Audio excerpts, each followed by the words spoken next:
তো বন্ধুরা চলো আজকে আমি তোমাদের সাথে শেয়ার করব কিভাবে তোমরা সহজ পদ্ধতিতে গন্ধরাজ লেবু দিয়ে চিকেন কষা তৈরি করে খাবে। তাহলে চলো ভিডিওটি একদম প্রথম থেকে শুরু করা যাক।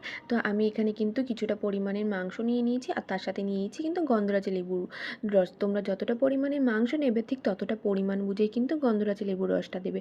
তো সবার প্রথমে গন্ধরাজ লেবুর রসটা দিয়ে মাংসটাকে ভালো করে মেখে নেবে। তারপরে আমি এখানে সরষের তেল নিয়েছি, সরষের তেল দিয়ে মাংসটাকে ভালো করে মেখে নিয়েছি। তোমরা চাইলে রিফাইন তেল ইউজ করতে পারো। তারপরে নুন হলুদ দিয়ে আমি আবারও মাংসটাকে ভালো করে মেখে নিলাম। তারপরে আমি যা যা পেস্ট করেছি সেই পেস্টগুলো এখানে অ্যাড করব, যেরকম আদা বাটা, রসুন বাটা, জিরে বাটা, শুকনো লঙ্কার পেস্ট। তোমরা চাইলে কিন্তু কাঁচা লঙ্কার পেস্টও অ্যাড করতে পারো। আর তার সাথে দিয়ে দিয়েছিলাম গোলমরিচের গুঁড়ি, যেটা আমি ভিডিওতে দেখাতে পারিনি। দিয়ে ভালো করে মাংসটাকে মেখে আমি কিন্তু অনেকক্ষণ রেস্টে রেখেছিলাম। তারপরে আমি এখানে নিয়ে নিয়েছি কড়াইতে তেলের ভিতরে কিন্তু যে তেলটা একটু গরম হয়েছিল তারপরে আমি কিন্তু দিয়ে দিয়েছিলাম ওখানে তেজপাতা, গোটা গরম মশলা দিয়ে ভালো করে ভেজে তারপরে দিয়েছি পেঁয়াজ কুচি। পেঁয়াজ কুচিটাকে কিন্তু আমি লাল লাল করে ভালো করে ভেজে নিয়েছি একটু নুন হলুদ দিয়ে।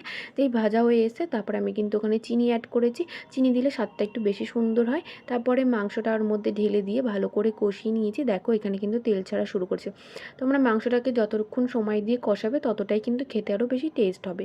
তারপরে আমি জল দিয়েছিলাম আর এই জলটা ছিল কিন্তু ওই মশলারই জল, আমি আলাদাভাবে কোনো জল অ্যাড করিনি। তো জলটা দিয়ে ভালো করে আমি মাংসটাকে একটু ফুটিয়ে নিয়েছি। অল্প পরিমাণে জল দিয়েছি যাতে মাংসটা একটু সুন্দরভাবে সিদ্ধ হয় আর খেতে আরও টেস্ট হবে। তারপরে আমি নামানোর কিছুক্ষণ আগে দিয়ে দিয়েছিলাম গরম মশলার গুঁড়ো। এটা ছিল আমার ফাইনাল রেজাল্ট। তো খেতে কিন্তু খুবই টেস্ট হয়েছিল। তোমরাও চাইলে একবার ট্রাই করতে পারো। আর ভিডিওটি ভালো লাগলে লাইক কমেন্ট অ্যান্ড একটু শেয়ার করে পাশে থেকো বন্ধুরা।